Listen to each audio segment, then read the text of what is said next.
Allow me to pose a question. Have you ever poured your entire being into a purpose, only to be met with profound silence? You extended your creation to those around you and heard nothing back. You embarked on a new path, yet no one walked with you. You reached out for a helping hand and felt only empty space. Let us understand a deep truth. The path of creation is often a solitary one. When your foundation is being laid, when your resources are scarce, when your vision is unclear, you are often walking it alone. This is not a personal failing. It is a natural part of the journey. So do not despair. Observe. People often cannot see the seed, only the fruit. They understand the language of the harvest and the mountain's peak, not the silent growth underground. When you voice a vision others can't perceive, you may be met with emptiness. It's not a rejection of you, but a reflection of their current view. The universe does not owe you its validation. That is something you must cultivate from within. This time of solitude is not a deficit, it is a sanctuary. The quiet is where your inner clarity sharpens like a blade. Your solitude is the fertile ground where your purpose takes root. This space of isolation is where you forge your unique strength. Many seek the comfort of the crowd, the warmth of the tribe, but you are cultivating something far more resilient: inner conviction. You must learn to be your own anchor before you can guide any ship. Ancient wisdom often speaks of trials as gifts.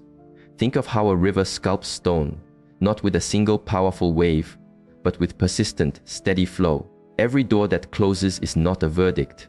It is a gentle redirection. When no one else acknowledges your path, you must learn to acknowledge it yourself with unwavering resolve.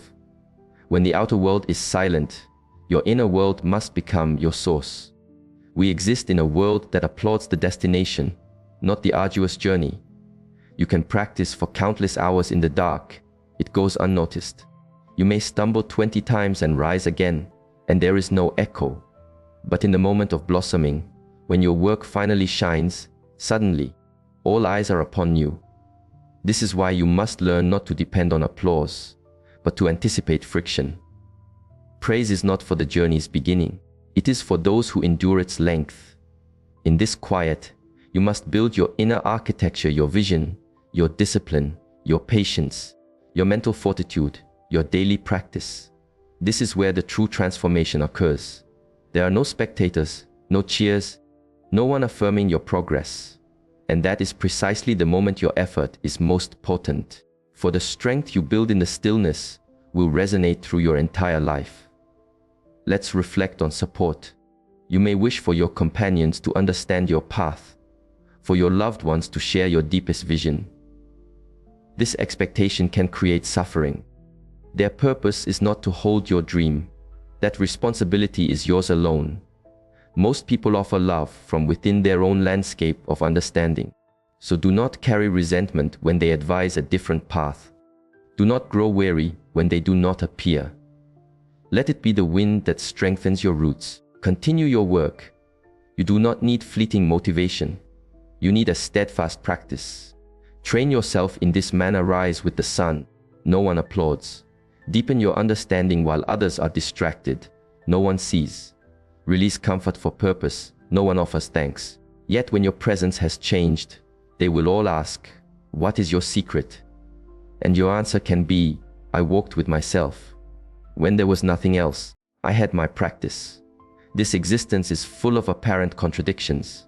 When you falter, there may be disregard. When you succeed, some may claim they saw it all along. You must not let bitterness take root. You must simply continue to grow. Do not argue. Do not seek to convince. Do not feel the need to justify. Find your victory in the quiet consistency. Allow your presence to be your statement. When you achieve this, you gain not just recognition, you cultivate true inner power. Hardship is your most honest teacher. Solitude is the training ground for the spirit. Rejection is a guidepost. Each time the world shows you a boundary, offer a quiet thank you and continue to flow. Do you wish for strength? Then release the need for the world to validate your struggle. Transform it.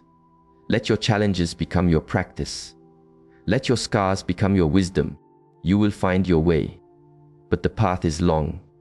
And when you arrive, when you find that place of peace and accomplishment, do not forget the beginning. Remember the empty room, the long nights, the self-doubt, the profound quiet. Carry it with you. It is the soil that keeps you humble.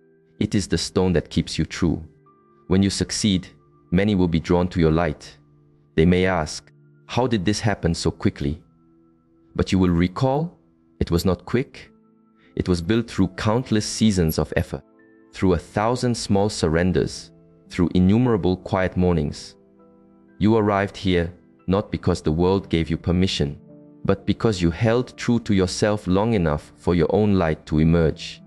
So, I will leave you with this thought. If you are building your temple in silence, continue your work. If your journey is a solitary one, this is good. It means your path is your own. You are not delayed. You are not adrift. You are simply in a season of deep growth. Walk your path, build your temple, find your peace. And one day, some may say, I always saw the light in you. Simply offer a smile and continue your journey.